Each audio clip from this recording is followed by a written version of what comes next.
Welcome to the video lecture on integration tables. In addition to the integral forms that we have memorized, the techniques we have learned like integration by parts, trig substitution, and partial fractions, and technology, another tool used in integration is the use of a table of integrals found in the appendix of your textbook. The following examples illustrate how one can use a table of integrals to evaluate an integral. So this is a scanned-in version of the integration table found in our textbook. It's in Appendix B, and if you look at it, you'll see a whole list of all different forms. Now, what you're looking at on the left side is the different forms of what the integral should look like to begin with, and then on the other side would be what that integral is equal to.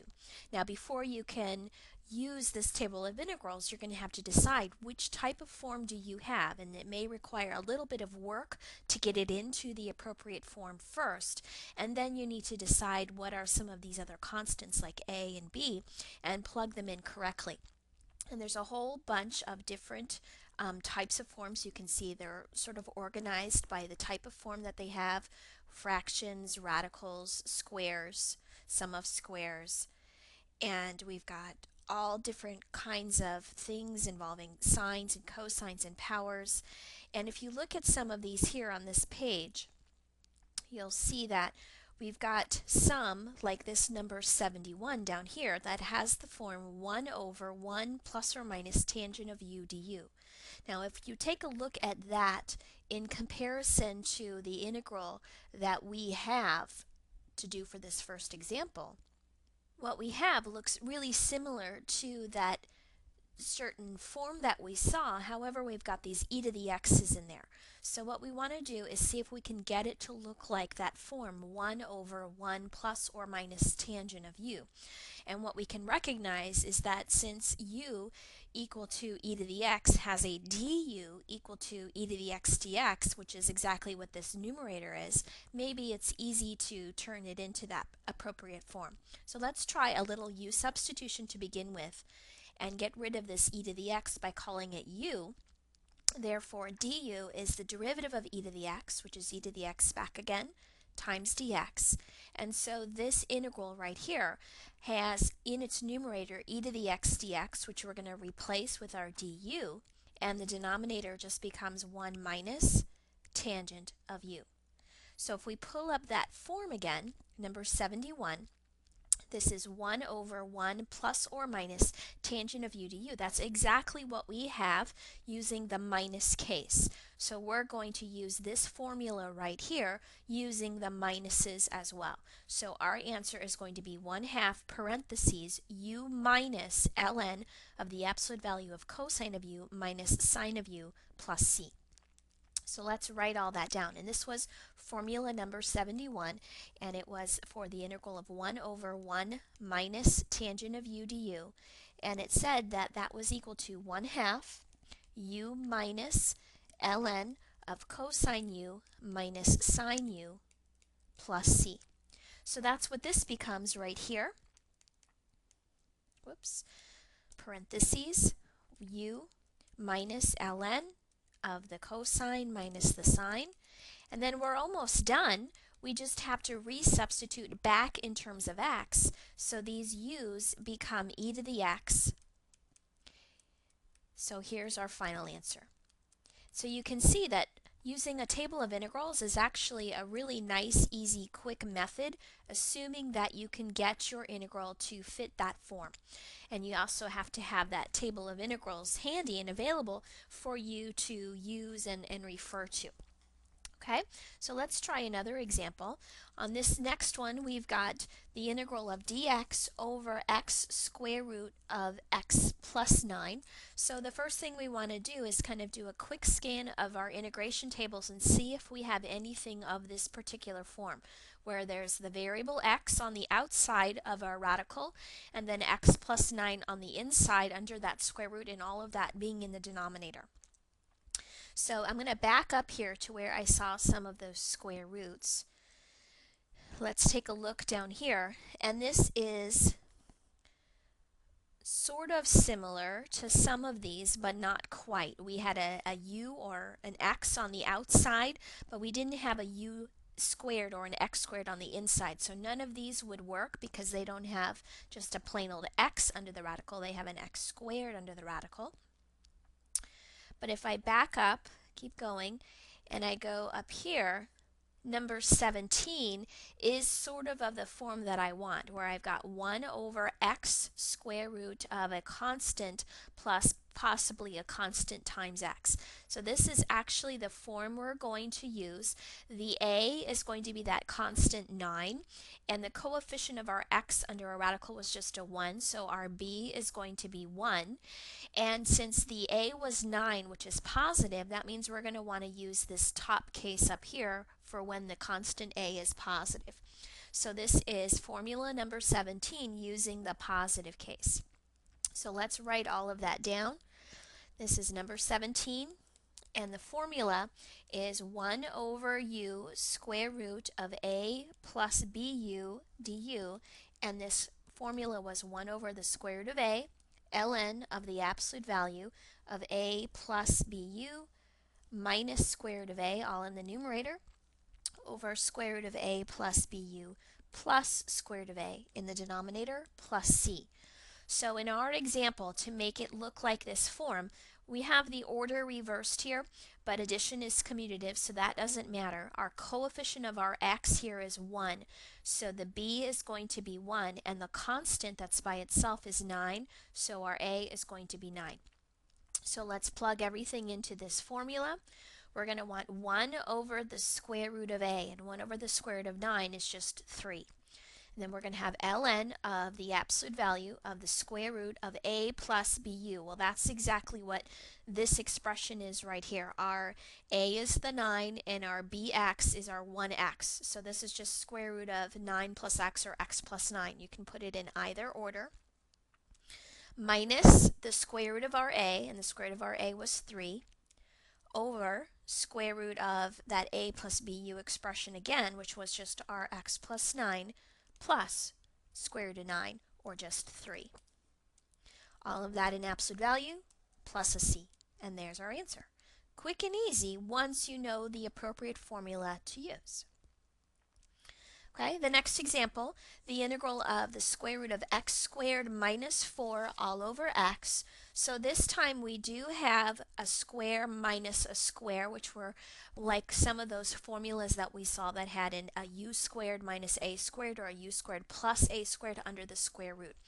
But this time we also have that x in the denominator. So if we pull up our table of integrals, I want to go back to my sum and difference of squares, the forms involving u squared plus or minus a squared, and I want it to be subtraction, but I also want a variable in the bottom. So it's almost like this number 28, but I have the wrong sign there. So if we move down here, number 29 is the one I want. Okay, this is going to be like my x squared minus 4 over my x. So we're going to use number 29 using this formula, that square root of that difference of squares minus a arcsecant of u over a plus c. So number 29, for the integral of the square root of the difference of squares over u du, and that's this square root minus a arcsecant or inverse secant of absolute value of u over a plus c. So in this problem, our constant a squared is 4, which means just a itself is 2, the square root of that. So in our formula here, we're going to start off with our u squared minus a squared, which is exactly this square root we started with, square root of x squared minus 4, minus just a. Remember, a is that square root of 4, so that's 2, inverse secant of x over a, which is our 2, plus c. And that's it. Okay? Now in this next example, if you saw this, how would we have done this in the past? What different integration techniques could we use on this? Well, this is perfect for integration by parts because it's a product of an exponential times a trigonometric function. And this is actually one of those cyclical ones where you'd have to use integration by parts twice, so that you take the derivative once, the cosine turns into a sine, you take the derivative a second time, and that sine turns back into a cosine, and then you get the two integrals on both sides of the equation, you add them together and divide by that coefficient. So this is one we have done in the past. Let's see our table of integrals and see if we have some already derived answers to these integration by parts problems. So we're looking for some exponentials times some trig functions. So I'm going to move to the trig section, keep going. And here on this page I start to see my e's times my cosines. So number 86 here is e to the au cosine of bu du equals e to the au over a squared plus b squared, a cosine bu plus b sine bu plus c. So this is what you would end up getting after doing that integration by parts twice and combining your coefficients and dividing through. So they've already done that for us in general. Okay, so that's the formula we're going to use. It's number 86. And it says that if you have e to the au cosine of bu du, then this is e to the au over a squared plus b squared times a cosine bu plus b sine bu plus c. So first we need to identify what's our a and what's our b. Here our a is this coefficient in front of our x, so a is going to be -2, and b is our coefficient in front of our x for that cosine, so that's going to be 3. So this integral becomes e to the au, that's our e to the -2x, over a squared plus b squared. So -2 quantity squared would be 4, and 3 squared would be 9. So this is going to become e to the -2x over 13 times our a, which is this -2, cosine of bu, so cosine of 3x, plus b, which is our 3, sine of bu, so sine of 3x, plus c. So let me bring this down. You can go ahead and distribute if you like, or you can just leave it in this factored form, but here's our integral. All right, so you still need to know that integration by parts technique, but as you can see, these integration tables do provide us with some of those results already listed in there that we can use. All right, number 5 here. This is x cubed times sine of 2x. So this looks like another potential candidate for integration by parts, because we have a polynomial, a power of x, times a trigonometric function. We have that product going on there. So this is ideal for integration by parts. And most likely we would let our u be the x cubed, so that when I find my du it becomes a 3x squared, and that power on that x goes down. But because we're starting with a pretty high power, a cube, we're probably going to have to use integration by parts a few times, at least 2 or 3 times, to get that power on that x to go down each time, so that eventually it goes away, so that we can integrate. So integration by parts would work here, but it would be time consuming because we'd have to do several rounds of it to get that degree down far enough. So let's see how the integration tables can make this easier on us. We're looking for powers of x times sine of some argument. So if I back up here,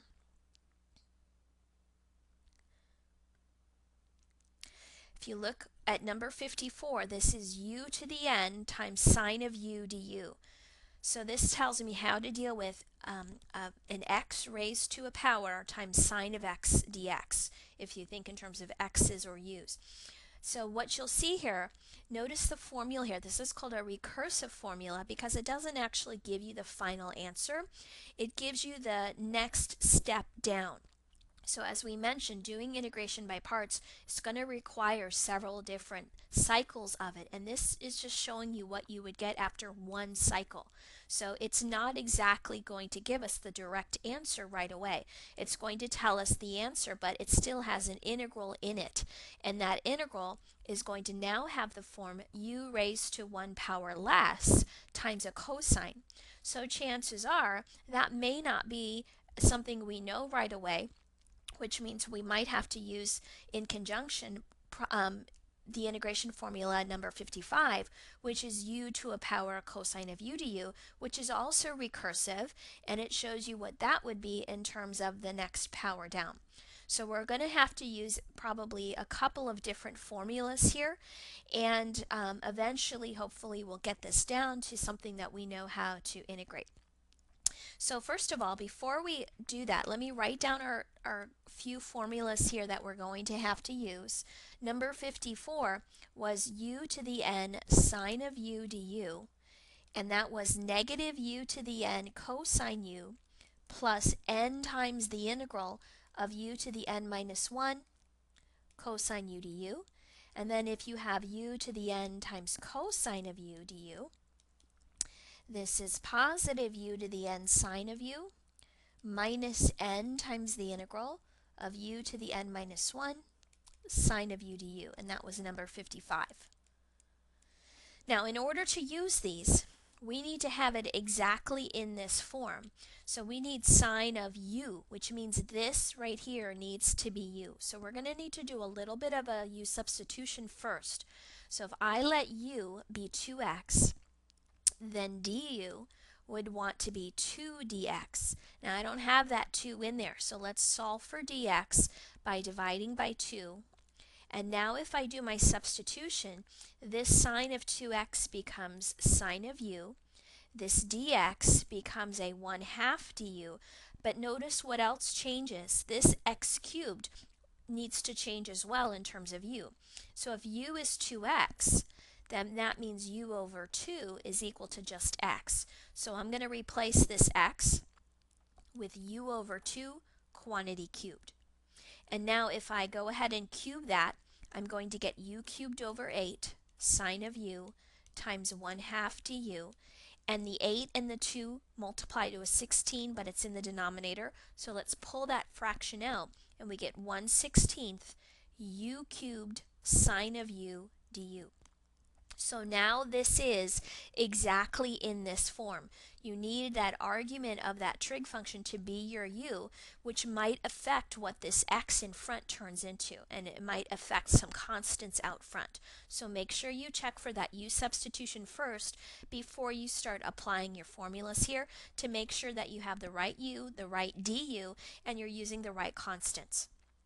So now that we have it in this form, I'm going to apply this number 54 here, which would say, and don't forget about your 1/16, that's still there, this part is now going to turn into negative u to the n. So our n initially here, this initial power that we're starting with, is our 3. So this n is going to be 3. So this will be negative u cubed cosine of u plus that same n, which is 3, times the integral of u to the 3 minus 1. So now this will be a power of 2 cosine u du. Now that's not done yet because we still have an integral, so we haven't finished integrating yet. So now what I'm going to do is I'm going to use rule number 55 here to figure out what this turns into. So I'm going to apply number 55 to this, where the new n is now 2, this power of 2. So don't lose your 1/16, don't lose your negative u cubed cosine u that's out front, and don't lose this 3 that's out front, but in brackets again, I'm going to write down what this turns into by applying this rule. So we would get u to the n, this time our n is now 2, so this will be u squared sine of u minus n, again our n is now 2, times the integral of u to the 2 minus 1, so just u to the first, sine of u du. Now, you can apply number 55 again, because now we have a u to the first times sine of u, and just use u to the first here. Or if you want, I'll just show you here real quick, there is a formula for u to the first sine u du that doesn't involve any integrals. It's just sine of u minus u cosine u plus c. So you can go ahead and apply that as well. So let me write that one down. That was number 52. And it said u sine of u du becomes sine u minus u cosine u plus c. So that's what I'm going to apply right here, number 52. So this becomes our 1/16, our negative u cubed cosine u plus 3 times u squared sine u minus 2 parentheses. Now this integral right here becomes sine of u right here minus u cosine u. And then I've got all these brackets. I'm going to put my plus c way on the end. Now I definitely want to clean this up a little bit so that I can get rid of some of these brackets. So let's work from the inside out. So I'm going to deal with this 2 and distribute that across first. So this will become minus 2 sine u. Don't forget to distribute your negative. Minus 2 times minus u cosine u becomes plus 2u cosine u. And now let's go ahead and distribute our 3 across to get rid of the next set of brackets. So we're going to get 3u squared sine u minus 3 times 2 is 6 sine u. Then 3 times 2 is plus 6u cosine u. And then finally I'm going to get rid of my 1/16, or you could just stop here and leave your answer like this. This would become negative u cubed cosine u over 16 plus 3u squared sine u over 16 minus, let's reduce here a little bit, 2 divides into 6 giving me 3 sine u, and 2 divides into 16 giving me an 8. And this will be the same thing, 3u cosine u over 8 plus c. Now, am I finished? Almost. Our original integral wasn't in terms of u, it was in terms of x. So don't forget to go back to your original u substitution, and for all these u's in my answer, I need to replace them with 2 x's in parentheses here. So this u is going to become a 2x quantity cubed cosine 2x over 16 plus 3 2x quantity squared sine u over 16. Oops, that u needs to become a 2x as well. Minus 3 sine of 2x over 8 plus 3 times 2x cosine of 2x over 8 plus c. And finally, let's cancel out a couple of constants here. 2 cubed would be 8, which will divide into this 16 and give me a 2. The negative will still be there, the x cubed will still be there, the cosine 2x stays put. Then over here, 2 squared becomes a 4, which will cancel with this 16, leaving me a 4 on the bottom. The 3 stays put, and then I get that x squared sine of 2x minus 3 sine of 2x over 8 plus this 2 goes into this 8 4 times, giving me 3x cosine 2x all over 4 plus c. And there is my final answer. So even though these integration tables are really nice in that they give us an answer, sometimes you will run into these recursive formulas that don't give you the answer directly. You may have to apply them a few times to get down to a final integral that you know how to solve. All right, the next example here, we've got x squared square root of 9 plus x squared. Now look under that radical, that's like a sum of 2 squares. So this is going to be like our a squared plus our x squared, or a squared plus our u squared. So when we're looking in our integration tables, we want to look for that particular type of form. So let's go back up to our squares. These involve minuses, and I want a plus. So I'm going to back up. up here, and we wanted a square root of an a squared plus a u squared on top with an a squared or a u squared, an x squared or a u squared out front. So these all have fractions, and I don't want a fraction, so let's keep backing up. Number 27 looks like what we're looking for. So u is our variable, that's like our x. So this is an x squared square root of x squared plus a squared. So we want this formula, and since we're doing plus, we're going to use the plus case throughout. So this is formula number 27. And it has as its formula the integral of u squared times square root of u squared plus a squared du equals 1/8 bracket u parentheses 2u squared plus a squared times the square root of u squared plus a squared minus a to the 4th ln of absolute value of u plus square root of u squared plus a squared. This is a long formula, so you can imagine that there would be quite a bit of work involved to actually get that formula. How would you attempt to do this? Probably the only technique that we would have that would apply here would be trig substitution, where we might let that x equal to 3 tangent theta, and hopefully from there we could finish doing this problem. But as you know, trig substitution problems take a long time to do, so it's much quicker for us to just apply this appropriate formula from our integration tables. Now keep in mind here that our a squared is this 9, which means that just a by itself is 3. Okay, so according to this formula number 27, this integral is going to be 1/8 bracket ru, which in this problem is just our x, parentheses 2 times u squared, or 2 times x squared, plus a squared, which is our 9, square root of u squared, or x squared, plus a squared, which is our 9, minus a to the 4th. So 3 to the 4th is going to be 81 ln of the absolute value of just our u, which would be just our x, plus square root of u squared, which is our x squared, plus a squared, which is our 9, absolute value, bracket, plus c. And there's our answer. Okay?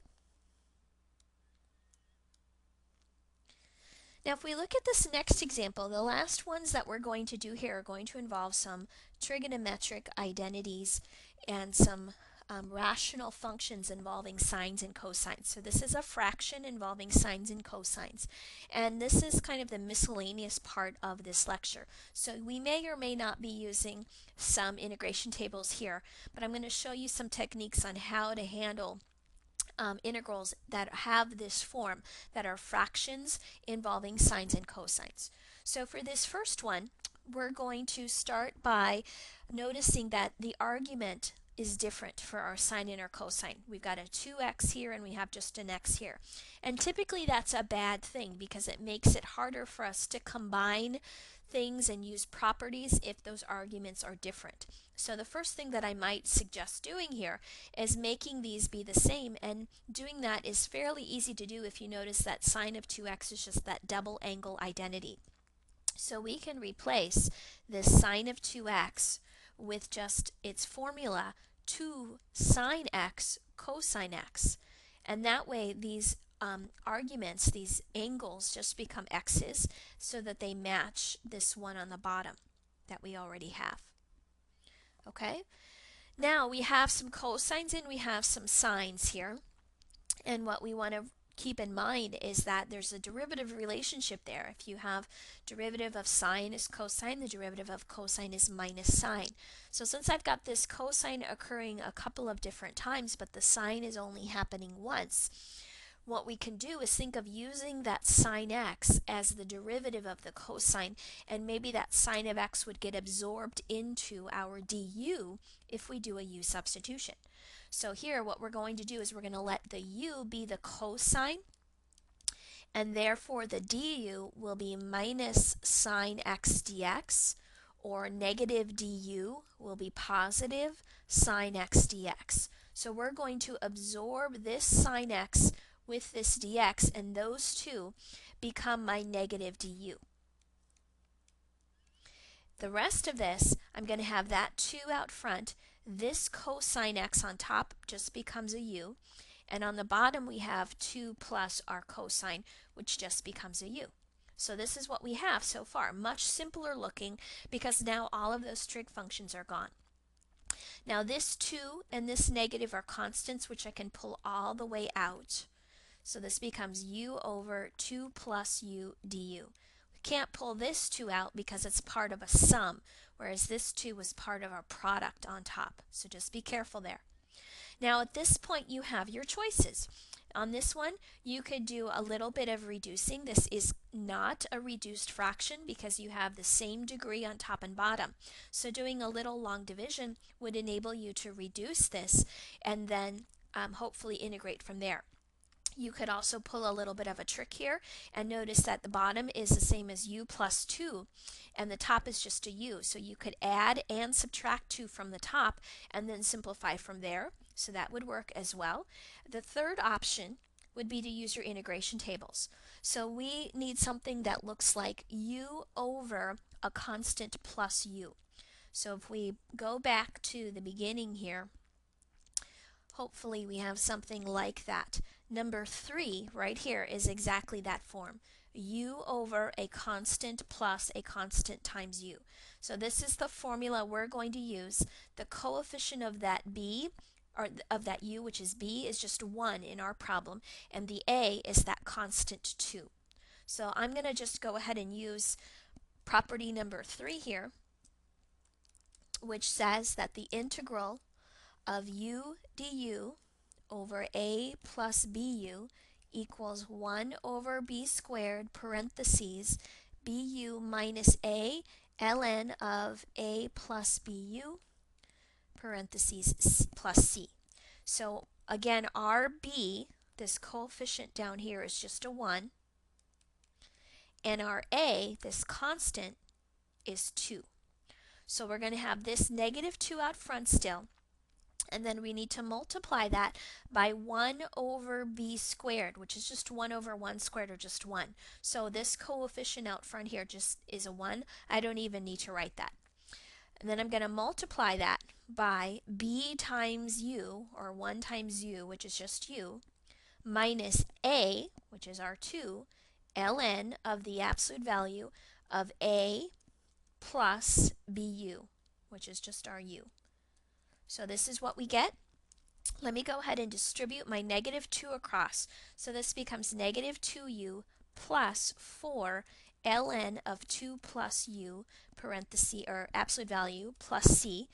And then last but not least, we had some u substitution originally back up here. So you want to resubstitute back in terms of x. So this is going to become negative 2u, or negative 2 cosine x, plus 4 ln of 2 plus u, or 2 plus cosine x, plus c. Now on this one we got a little bit lucky because the sine of 2x became that double angle identity, so we were able to substitute in, and then we got lucky because this extra sine of x got absorbed into our du, and it left us with something that was fairly easy to integrate from that point on. That's not always the case when you're dealing with these rational fraction integrals that involve sines and cosines. So what I'm going to show you for the remaining examples is how to do sort of a clever type of substitution that makes a lot of these rational function integrals involving sines and cosines work out really well. Now before we do an actual example, we're going to need to do some derivations of a few pieces that will be necessary. So what we're going to do is we're going to try to integrate rational functions, which just means fractions, involving sines and cosines. And what's sometimes helpful to do is to make the following substitution. And this is probably not something you would normally think of on your own. So this is why I'm going to show you it. You can make the substitution where you let your u equal sine of x over 1 plus cosine of x, which just so happens to be the definition of the tangent of x over 2. It's that half angle identity for tangent. So it's like we're doing a special type of trig substitution. Instead of letting u be just tangent of x, we're letting u be tangent of x over 2. Now, in the course of doing these, what we're going to need when we do our u substitutions is we're going to obviously need to know what u is, which we're going to let u be this tangent of x over 2, and from that we're going to need to know what du is in terms of dx. So the first thing I'm going to do is I'm going to go ahead and solve this for x. So I'm going to take the inverse tangent of both sides, which will leave me with just the x over 2. I'm going to multiply both sides by 2. And now if I take the derivative of both sides, the derivative of x is just dx, and the derivative of 2 inverse tangent of u, the 2 stays put, and the derivative of inverse tangent, remember, is 1 over 1 plus its argument squared. So this is going to be 1 over 1 plus u squared. So this becomes 2 over 1 plus u squared, and then we also get that du, which I'm just going to put on the side.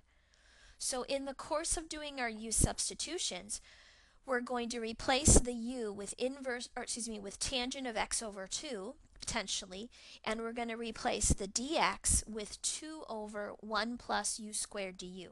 So this is something that we will use quite a bit. We're also going to need to sometimes substitute in cosine of x and sine of x in terms of u. So what I'm going to show you next is basically just a bunch of algebra to figure out what cosine of x is in terms of u and what sine of x is in terms of u. So this is just the algebra. Don't get hung up on this. You're not going to have to rederive this every time. What we're going to do is we're going to start with this initial substitution that we're making. U equals sine x over 1 plus cosine x. And what I'm going to do is I'm going to square both sides initially. So this gives me u squared equals sine squared x over 1 plus cosine x quantity squared on the bottom. I'm just doing some algebra here, and you'll see why in a moment, but for now just kind of follow along. Now I'm going to use some identities here. Sine squared is the same as 1 minus cosine squared x, using that Pythagorean identity. And what we get over here is just our 1 plus cosine of x quantity squared.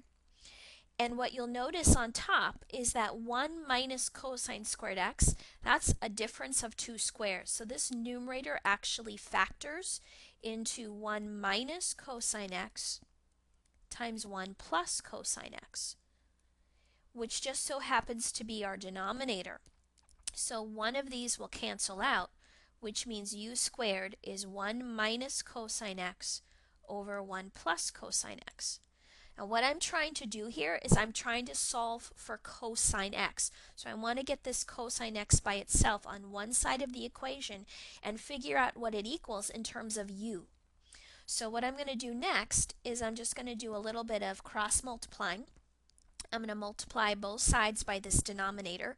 So when I multiply u squared times this denominator and distribute it across, we'll get u squared times 1, which is u squared, plus u squared times cosine x. And on the right side, this denominator will be gone, so we'll just have 1 minus cosine x. Now I want to solve for cosine, so let's get this term and this term together. So I'm going to leave the u squared cosine x where it is, and I'm going to add this cosine x over to the left side. This u squared doesn't have a cosine, so I'm going to subtract it over to the right side. Finally, these two terms both have a cosine, so let's factor it out. So I'm left with u squared plus 1. And if I divide, that tells me that cosine is 1 minus u squared over u squared plus 1, or if you switch the order there, 1 plus u squared. So cosine is 1 minus u squared over 1 plus u squared, by definition. And we're assuming here that the u that we're making when we do these substitutions is sine x over 1 plus cosine x, or tangent of x over 2. And we also found out from over here that dx is 2 du over 1 plus u squared. Now the last bit of algebra that I'm going to do is I'm going to figure out what sine of x will be. So let's go back up here a little bit and recall that u, by our substitution here, will be sine x over 1 plus cosine x. So I want to try to solve this for the sine of x. So I'm going to multiply this denominator on both sides. U times 1 will be u, plus u times cosine x will be u cosine x. And the sine x is on the right side now by itself. And remember, we just figured out what cosine x is in terms of u. Cosine x was 1 minus u squared over 1 plus u squared. So I'm going to substitute that expression in right up here. So this becomes u plus u times 1 minus u squared over 1 plus u squared. And this would be our answer, but it's a little too messy. So let's get a common denominator of 1 plus u squared. This fraction is like a u over 1, so it doesn't have that in the denominator, so I would have to multiply the numerator by it to make it equivalent. So u times 1 plus u squared over 1 plus u squared is still equivalent to u. And then this second fraction already has that in the denominator, so we still have this u out front times this numerator. Now let's just distribute across the top and see what cancels. We're going to get a u plus a u cubed plus a u minus a u cubed. So the u cubes cancel and u plus u is 2u. So now we know what sine of x is in terms of u. 2u over 1 plus u squared.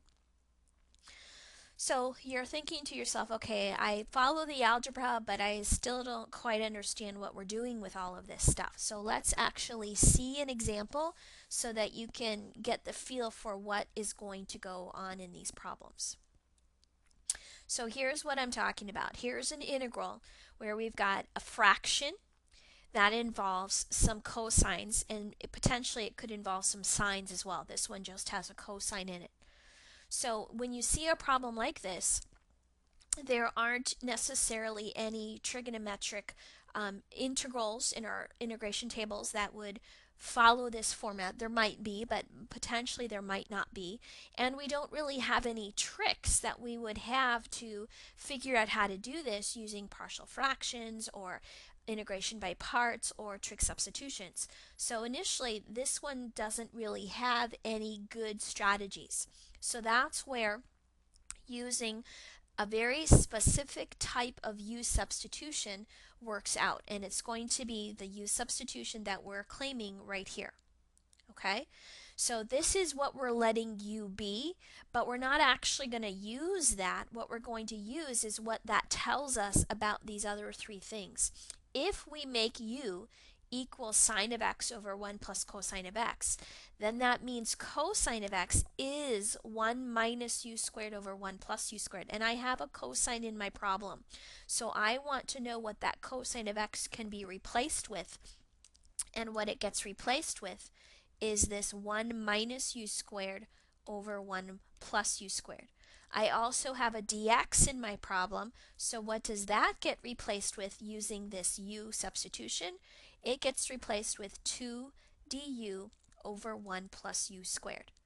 So by making this u, these three other things will be true. So we're not actually needing to plug in this fraction anywhere. We're just using its results, namely these three things. So in this integral, this would turn into dx gets replaced with 2 du over 1 plus u squared. And in the bottom, the 3 minus 2 stays put, but the cosine gets replaced with 1 minus u squared over 1 plus u squared. Now that may look like we're making it messier, but it no longer has trig functions in it, so this becomes an algebraic function which we should be able to solve and simplify. It's also a complex fraction, so let's clean it up by multiplying by our denominator, which is this 1 plus u squared.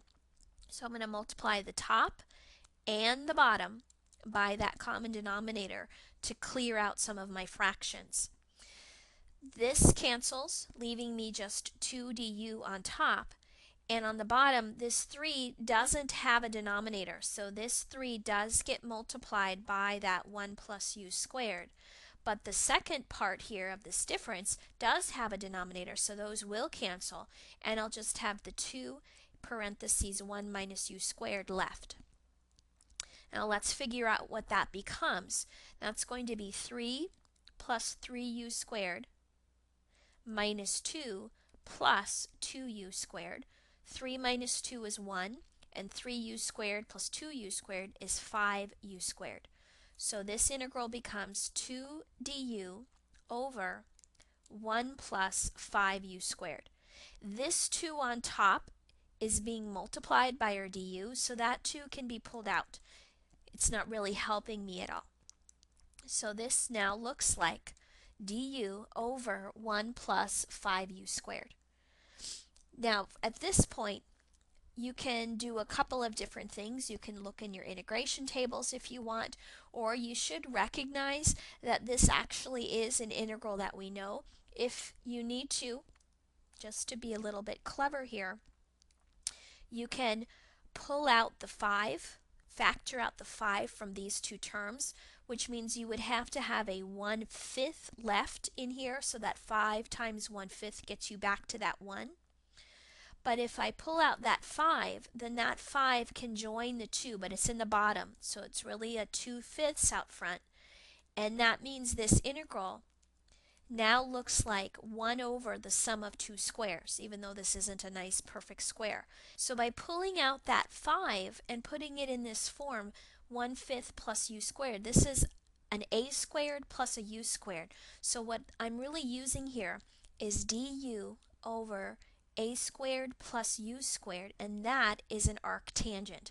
And its formula is 1 over a inverse tangent of u over a plus c. And this is in your integration tables, but it's also one of these that you should have memorized. It's one of those known formulas that we have already derived in the past. So if we apply that here, we're going to have this 2/5 out front, and then we're going to multiply that by our 1 over a. Now a squared is this 1/5, so the square root of that is our a. So a is really going to be in this problem the square root of 1/5, which is just 1 over square root of 5. So 1 over a would be 1 over square root of 5, which just becomes root 5. The reciprocal of 1 over root 5 is just root 5. And then we're going to multiply this by the inverse tangent of u over a, so u over root 5, which again, when you multiply by the reciprocal, just becomes root 5 times u. And then it's all of that plus c. So last thing we need to do here is plug in what our u was equal to. And this is where we go back to what our u was equal to. Even though we didn't actually use u and substitute it in using one of our specific substitutions right here, we're now going to go back to this. If we assume that cosine got replaced with this and dx got replaced with this, that assumes that the u you were using was sine x over 1 plus cosine x, or just tangent of x over 2. So in our last step, I'm going to replace the u that I got in my formula with tangent of x over 2.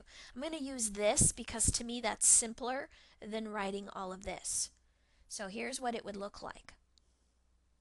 We will get 2/5 times square root of 5 inverse tangent of root 5 times tangent of x over 2 plus c. If you want, you can multiply that 2/5 across, and this would just be 2 root 5 over 5, inverse tangent of root 5 tangent of x over 2 plus c. And there's our final answer. Okay? All right, let's try one more like this.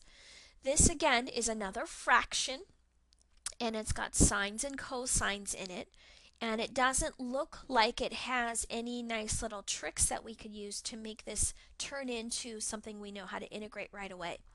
There's no identities that we could use because we don't have any squares or any double or half angles. There's not really any partial fractions or integration by parts or trig substitutions initially that look like would apply here.